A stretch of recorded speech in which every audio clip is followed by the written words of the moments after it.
হরে কৃষ্ণ, রাধে রাধে। সবাই কেমন আছো? আশা করছি সকলে খুব খুব ভালো আছো, আর আমিও ভালো আছি। সবাইকে জানাই গুড মর্নিং। আর আজকে সকাল সকাল এসেছিলাম ছাদে, তার একটাই কারণ, আকাশটা এত সুন্দর দেখতে লাগছিল যে ছাদে না এসে পারলামই না। তো যাই হোক, একটা ভিডিও করেই নিয়েছিলাম। আর আজকের আকাশ দেখেই বোঝা যাচ্ছে মা আসছে, আর মাত্র কয়েকটা দিনের অপেক্ষা। তো যাই হোক, দেখলাম ছাদ বাগানের নয়নতারা গাছগুলোর অবস্থা সেরকম ভালো না।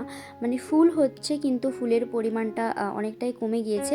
আর যেই অপরাজিতা ফুলের বীজগুলো আমি ফেলেছিলাম সেই গাছগুলো তো তোমাদেরকে দেখিয়েছিলাম, আর সেই অপরাজিতা ফুলের গাছেই আজ নীল রঙের অপরাজিতা ফুল ফুটেছে। আর এটা কিন্তু প্রথমবার ফুটলো গাছে ফুল। তো যাই হোক, ছাদ থেকে নিচে এসে নিজের রুমটা আজকে একটু ডিপ ক্লিন করেছিলাম, সুন্দর করে পরিষ্কার করেছিলাম। সত্যি রুমের মধ্যে বেডটা ক্লিন করে নিলেই যেন মনে হয় পুরো রুমটাই ক্লিন হয়ে গেছে। সেই জন্যই আমি সকাল সকাল ঘুম থেকে উঠে সবার প্রথমে বেডটাকেই ক্লিন করে নিই। তো যাই হোক, পুজো তো চলেই এলো, আর মাত্র কয়েকটা দিনের অপেক্ষা। তাই ভেবেছিলাম আজকে একটু শপিং করতে যাব।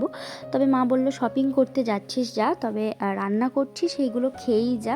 আর আজকের দুপুরের মেনু ছিল ফ্রায়েড রাইস আর মটন কষা, যেটা মা ভীষণ সুন্দর বানায়। বিশেষ করে মটন কষা আমার মা ভীষণ সুন্দর করে বানায়। তো মা যতক্ষণ রান্না করছে আমি স্নান করে পুজোটাও কমপ্লিট করে নিয়েছিলাম। সারা দিনের মধ্যে আমার সব থেকে পছন্দের কাজ হচ্ছে পুজো করা। যেহেতু আমার বাড়িতে গোপাল সোনা আছে, তাই আমার খুব ভালো লাগে গোপাল সোনার সাথে সময় কাটাতে। তোমাদের কার কার বাড়িতে গোপাল সোনা আছে অবশ্যই কমেন্ট করে জানিও। তাই আমি সকাল সকাল স্নান করেই চলে এসেছিলাম গোপাল সোনাকে পুজো করার জন্য, কারণ শপিং করতে যাব, একটু তো সময় লাগবেই। সেই জন্য ভাবলাম পুজোটা করেই যাই। আর এখানে আমার ছোট্ট গোপাল সোনা ঘুম থেকে উঠে চান করে সুন্দর করে সাজুগুজুও করে নিচ্ছিল। আর আজকের সকালের ভোগে ছিল নকুলদানা।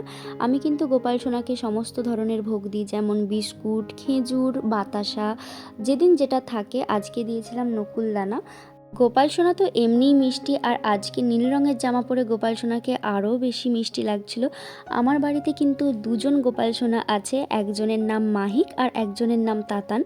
বড় গোপাল সোনার নাম তাতান আর ছোট গোপাল সোনার নাম মাহিক। তো যাই হোক, আমি লাঞ্চ কমপ্লিট করে বেরিয়ে পড়েছিলাম শপিং করার জন্য। আর আজকে প্রায় আধ ঘন্টা দাঁড়িয়ে থাকার পর আমি বাস পেয়েছিলাম। আর রাস্তায় যেতে যেতে দেখি মায়ের প্যান্ডেল হচ্ছে, মা যে চলেই এলো। এত মনটা খুশি লাগছিল দেখে, যে চারিদিকে পুজোর একটা পুজো পুজো ভাব, পুজো পুজো আমেজ। আর আজকের আবহাওয়া কিন্তু ভীষণ বাজে ছিল, একবার বৃষ্টি হচ্ছিল, একবার ভীষণ রোদ হচ্ছিল, যার জন্য গরমও লাগছিল। আর এই বছর পুজো যেহেতু ভীষণ সকাল করে, সেই জন্য এবছর কেনাকাটাটাও আমি একটু দেরি করেই শুরু করে দিয়েছি। তো তোমাদের কাদের কাদের শপিং হয়ে গিয়েছে আর তোমরা কি কি কিনলে অবশ্যই কমেন্ট করে জানিও। তো শপিং করে বাড়ি আসতে আসতে অনেকটা সন্ধে হয়ে গেছে।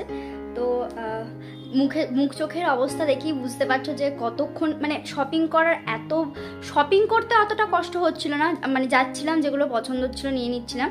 কিন্তু যেটাই সব থেকে বেশি প্রবলেম হয়েছে সেটা হচ্ছে বিল করা নিয়ে, কারণ এত বিলিং কাউন্টারে ভিড়, মানে কি বলবো।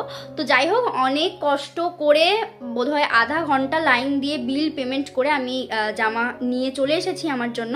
আর এবছর পুজোটা যেহেতু অনেকটা সকাল করে, সেই জন্য আমি একটু দেরি করেই শপিংটা শুরু করেছিলাম। তো চলো তোমাদেরকে দেখাই কি কি কিনলাম।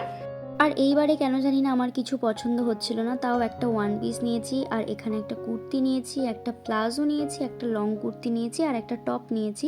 তো যাই হোক, ভিডিওটা কেমন লাগলো অবশ্যই কমেন্ট করে জানিও। টাটা, দেখা হচ্ছে পরের ভিডিওতে।